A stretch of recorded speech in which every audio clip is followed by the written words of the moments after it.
हरि ओम।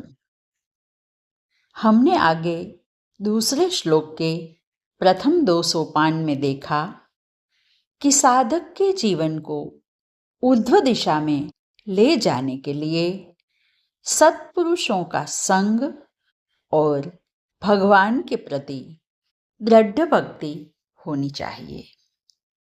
अब तीसरे सोपान से आगे बताते हुए आचार्य शंकर कहते हैं, शांत्यादि परिचीयताम दृढ़तरम कर्माशु संत्यजाम, यानी शांति आदि गुणों की वृद्धि करे। मन को नियंत्रित कर इंद्रियों के विषयों की ओर न दौड़ने देना ही शांति है। यानी यहाँ षट संपत्ति के अभ्यास से ही शांति की प्राप्ति होती है। मन की नैसर्गिक स्थिति दुर्गुणों की ओर प्रवाहित होती है।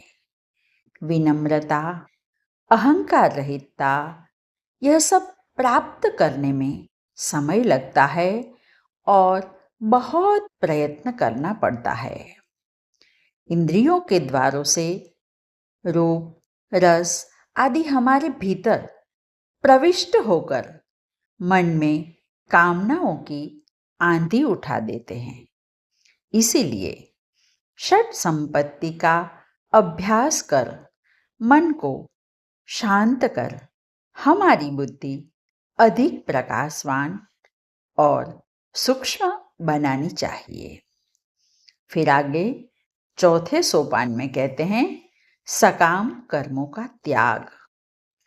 कर्म स्वतः निर्दोष है, उनसे कोई हानि नहीं होती है, किंतु कर्मों से लिप्त हो जाने से हमारे अंदर वासनाओं का भंडार बढ़ता जाता है।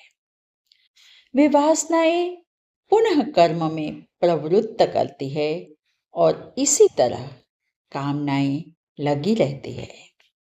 फिर व्यक्ति दुख, दोष और दुराशाओं से पीड़ित होता है। इसीलिए हमें कोई भी सकाम प्रवृत्ति को, सकाम कर्म को करना ही नहीं है। इसीलिए पूर्ण निवृत्ति अत्यंत आवश्यक है। फिर आगे पांचवें सोपान में आचार्य शंकर कहते हैं, सत्पुरुष और विद्वान गुरु के पास जाए। सद्गुरु केवल विद्वान ही नहीं होता, वह ब्रह्मनिष्ठ भी होता है। उसके पास ज्ञान के साथ दिव्य अनुभूति का भंडार भी होता है। वह गुरु हमें अवसाद, पीड़ा और दुखों से निवृत्त कर सत्य की अनुभूति कराते हैं।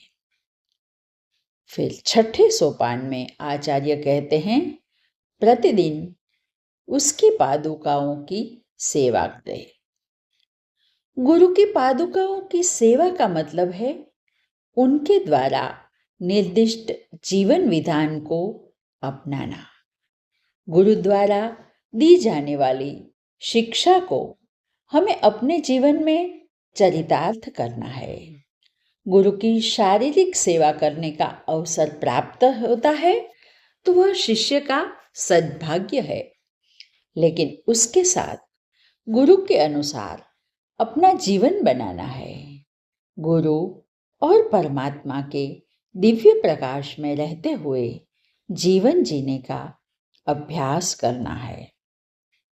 फिर सातवें सोपान में कहते हैं, एकाक्षर ओम की उपासना करें। देश काल के अतीत परम सत्स्वरूप परमात्मा को वेदों में ओम शब्द द्वारा निर्दिष्ट किया गया है। ओम एक दिव्य चेतना है।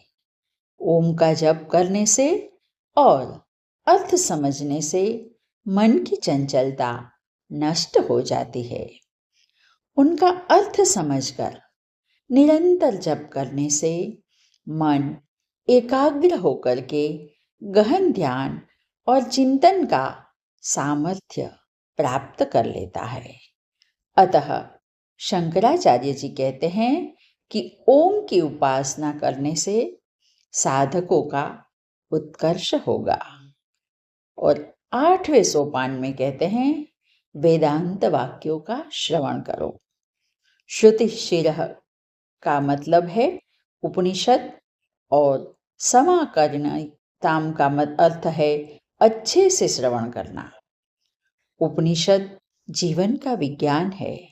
उसका गुरुमुख से श्रवण और अध्ययन करने से हमारे भीतर एक दिव्य चेतना की खोज शुरू हो जाती है और हमारी यह खोज तब पूरी होती है जब हम वेदांत के साम्राज्य में रममाण हो जाते हैं।